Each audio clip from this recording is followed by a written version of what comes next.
ദൈവനാമം മഹത്വപ്പെടട്ടെ. കർത്താവിൽ പ്രിയ വിശ്വാസികളുടെ സമൂഹമായ കുഞ്ഞുങ്ങളെ നിങ്ങളെ ഏവരെയും പ്രഭാതവചനത്തിലേക്ക് വളരെ വിനീതമായി സ്വാഗതം ചെയ്യുന്നു.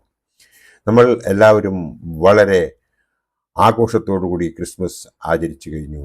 ഇന്ന് ക്രിസ്മസിന് ശേഷം രണ്ടാമത്തെ ദിവസം. ഇന്നത്തെ ദിവസത്തിൻ്റെ പ്രത്യേകത എന്ന് പറയുന്നത് ഈ മാസത്തെ 27ാമത്തെ ദിവസം ശനിയാഴ്ച, ഈ വർഷത്തെ 361ാമത്തെ ദിവസം.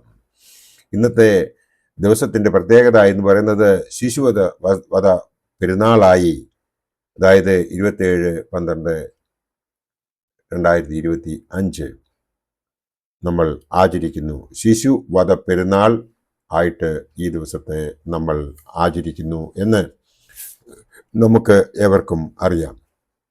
ഇന്ന് കുർബാനയിൽ വിശുദ്ധ ഏവൻഗേലിയോൻ മേശയിൽ വായിച്ചു കേൾക്കാൻ പോകുന്നതായ വേദഭാഗം വിശുദ്ധ മത്തായി ശ്ലീഹായുടെ രക്ഷാസുവിശേഷം 2-ാം അധ്യായം 13 മുതൽ 23 വരെയുള്ള വേദഭാഗം ആണ്. കർത്താവിന് വേണ്ടി വധിക്കപ്പെട്ടവരായ ശിശു സഹോദരന്മാരുടെ ഓർമ്മ പെരുന്നാൾ സുറിയാനി സഭ ഡിസംബർ 27-ാം തീയതി ആചരിക്കുന്നു.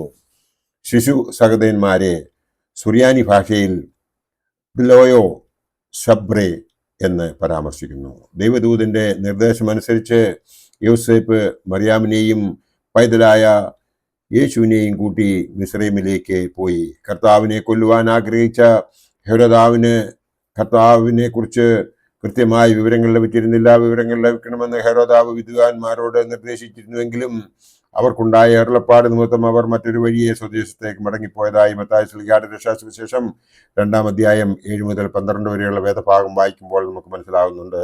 വിദ്വാൻമാർ ഹെരോദ രാജാവിനെ കളിയാക്കി എന്ന് മനസ്സിലാക്കിയപ്പോൾ രാജാവ് ബേത്ലഹേമിനും അതിനു ചുറ്റുമുള്ള പ്രദേശങ്ങളിലെ 2 വയസ്സിന് താഴെയുള്ള എല്ലാ ആൺകുഞ്ഞുങ്ങളെയും കൊല്ലുന്നതിന് കൽപ്പന പുറപ്പെടുവിച്ചു. അതനുസരിച്ച് വളരെ ശിശുക്കൾ വധിക്കപ്പെട്ടു. ദൈവപുത്രനെ വധിക്കുവാനുള്ള ശ്രമത്തിൽ വധിക്കപ്പെട്ടവരായ ശിശുക്കളെ രക്ഷസാക്ഷികളായി സഭ പരിഗണിക്കുന്നു. ശിശു സഹോദരന്മാർ അവരുടെ രക്തത്താൽ സ്നാനമേറ്റവരാകുന്നു.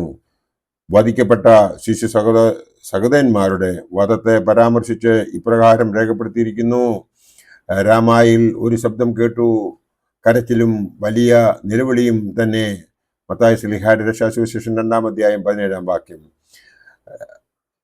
യെരമ്യാ പ്രവചനം നിവൃത്തിയാകുവാൻ ഇത് സംഭവിച്ചു എന്ന് നമുക്കറിയാം. യെരമ്യാ 31:15.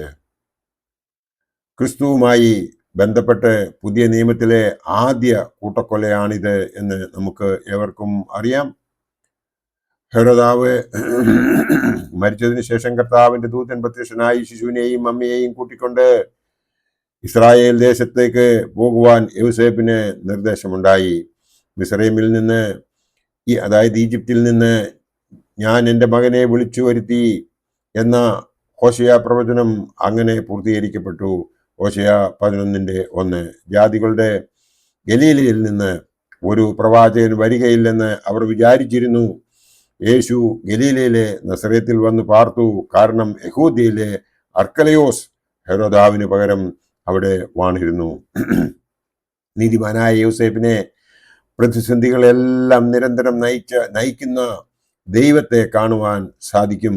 മറിയാമിനെ സ്വീകരിക്കുന്നതിനെ കുറിച്ച് സംശയിക്കുമ്പോഴും ഈജിപ്തിലേക്ക് ഓടിപ്പോവാൻ നിർദ്ദേശിക്കുമ്പോഴും ഇസ്രായേൽ ദേശത്തേക്ക് പോകുന്നതിന് അരുളപ്പാടുണ്ടായപ്പോഴും വിധേയപ്പെട്ട് അനുസരിച്ച് നീതിമാനായ യോസേപ്പ് വിശ്വാസികൾക്ക് ഒരു അനുകരണീയ മാതൃകയായതായി നമുക്ക് ഏവർക്കും അറിയാം. ദൈവത്തിൻ്റെ പദ്ധതിയാണ് പ്രതികൂലങ്ങൾ എന്നൊക്കെ പറയുന്നത് വിശദീകരിക്കാൻ കഴിയാത്ത കാര്യങ്ങളിൽ നിന്ന് ഉള്ള ഒരു ഒഴിഞ്ഞുമാറൽ ആണെന്നാണ് പലരും കരുതുന്നത്.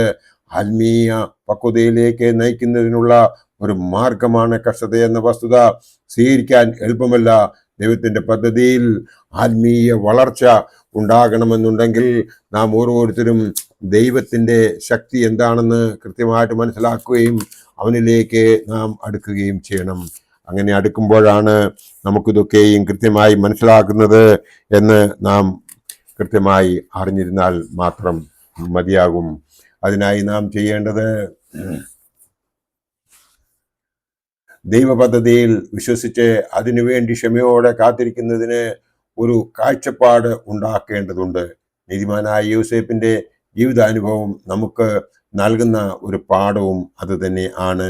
വിശുദ്ധ കന്യമറിയാമിൻ്റെയും യോസേപ്പ് പിതാവിൻ്റെയും ആ ജീവിത രീതി, ആ ജീവിത ശൈലി, അവരുടെ ജീവചരിത്രം നമ്മൾ വായിക്കുമ്പോൾ നമുക്ക് മനസ്സിലാകുന്നത് യേശു കുഞ്ഞിനെ രക്ഷിക്കുന്നതിന് വേണ്ടിയിട്ട് അവർ എന്തുമാത്രം കഷ്ടങ്ങൾ അനുഭവിച്ചു എന്നാണ്.